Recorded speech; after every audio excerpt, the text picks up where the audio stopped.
Encuentro con el presidente del UFC, Dana White. Dana, historical event this weekend, UFC 256, the first Mexican-born champion contender. Probably, if he wins, he will be the first Mexican-born champion. What do you feel about this? I mean, this seems like all the investment you had in Mexico for the last 7 or 8 years is finally like bringing something back. Yeah, no, I'm obviously very excited about this. Like you said, we've invested in Mexico for a long time, and we're going to continue to invest in Mexico. And tomorrow night's a big moment for the UFC. You know, the number one contender is a real Mexican from Mexico, born in Mexico, and fighting for the world title. So we're excited about it. What do you think about Brandon? So obviously, we've seen him in the past. He beat Formiga, he beat Roybal recently. But what do you think about him as his personality? Because a lot of people is starting to know him from the embedded and seeing more of him, and like he's always happy, singing. What do you think about his personality? Yeah, I love his personality. He's a great kid. You know, he's a great kid. But at the end of the day, he's a bad boy. He's tough as nails. And Figueiredo comes in with bad intentions. He comes in to hurt you, and he comes in to finish you. And Moreno might be a sweet kid and always in a good mood, but he's the same way once he gets into the octagon. He, you know, that switch goes on, and he's a nasty guy too. So it should be a very fun fight. Well, he's part of the same, or the first class that you had on the development program when you had some fighters to go to Albuquerque, then other top gyms. But seems like it's bringing big stars. I mean, there was also Jair Rodriguez, there was also Chito Vera, who's fighting next week against Jose Aldo.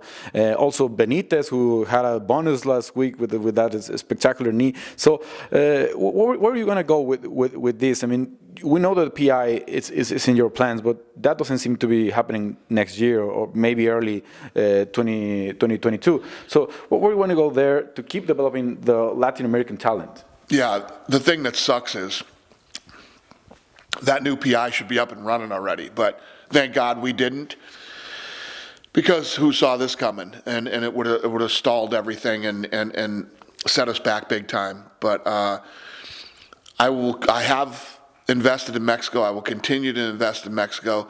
I've told you guys a million times, Mexicans are some of the toughest people that have ever walked the face of the earth. Some of the baddest world champions to ever live are Mexicans, and I don't believe that we've even come close to tapping the potential that is in Mexico. So I have a lot of plans for investing a lot more down there. During the week, Moreno said a couple of times that he wants to be like Julio César Chávez. You know, I know you're a big boxing fan. Huge Chávez fan, yeah. too. And people is laughing now. They say, "Oh, you have to go a long way to get some to do something like what Chavez did, because he's recognized around the world." So, what do you think? Not Moreno, but any Mexican MMA fighter has to do to get that big, to become a legend as the size of Chavez is. Time. All it takes is time.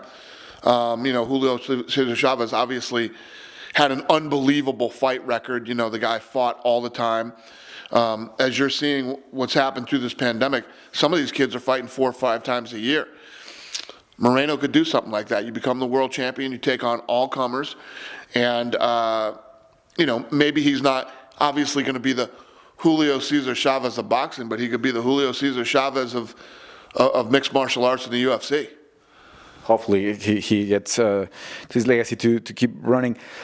When you build this... And there's nothing wrong with someone saying they want to be Julio César Chávez. No, it's a great, you know, one of the greatest fighters to ever live. You know, it's funny you say that, because we were just talking about him the other day.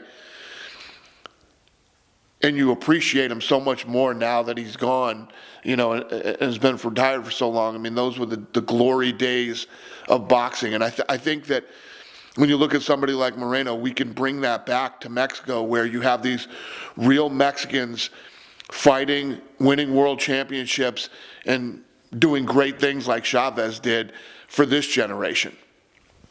See, when you build this facility, the Apex, I know you had big plans, but not like having 20 or 25 events, fight nights and contender series and everything. Is there a chance that, you also said that you wanted to have a contender series for Latin America. Yeah. Is there a chance that this could happen here in Las Vegas? Well, there's no chance to do that in Latin America for the next couple of years.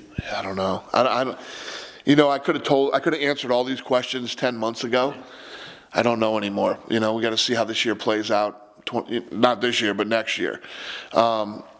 As soon as we can start getting fans back and the world starts to get a little more normal, I can start mapping out what we're going to do over the next couple of years. Well, no, it's a long way to go, but definitely the fact that there's a Mexican fighting for a title, probably a champion. Not sure if it's going to be Moreno, Aldana, Rodriguez, the ones that are on the top 5 now. That's definitely what Mexico needs to have a pay-per-view to go back in Mexico in the next couple of years. Yeah, no, I love it. Obviously, this was why we made the investment. I knew that we'd find a lot of really tough people.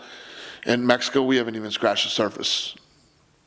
At some point, you said a couple of times that someone told you that Mexico was going to be the next Brazil. I know it's taking a lot longer than what you wanted, but you see that happening in the future. Yeah, I do. I still believe that. If Mexico had the infrastructure that Brazil has, when you think about Brazil, I mean, this is where it all started. Brazil has been a hotbed for years. Think of all the schools and training facilities that are down. Imagine if those same training facilities were in Mexico. The amount of talent that would be pumping out of Mexico right now. And I thought that once we kick-started it, it would happen organically down there, but it really hasn't. So I need to go down there and I need to build a place and do it. All right. Thank you, Dana. Hope we have a big event tomorrow. Great fights, obviously. Ferguson, also Mexican and American. Just wanted to ask you this to end because he didn't want it to. He was like shy, like to say it. But where do you rank Tony among the best Mexican Americans that you had? I mean, like Velasquez. Probably now you have Ortega, Seguro. Where do you rank him among these great Mexicans Americans? 100%. He's one of the best ever. He's one of the most popular fighters that we have in the UFC. People are dying to see him fight Khabib. So tomorrow night's a very important fight for him and for Oliveira and for the division. All right. Thank you very much, Dana. Thank you.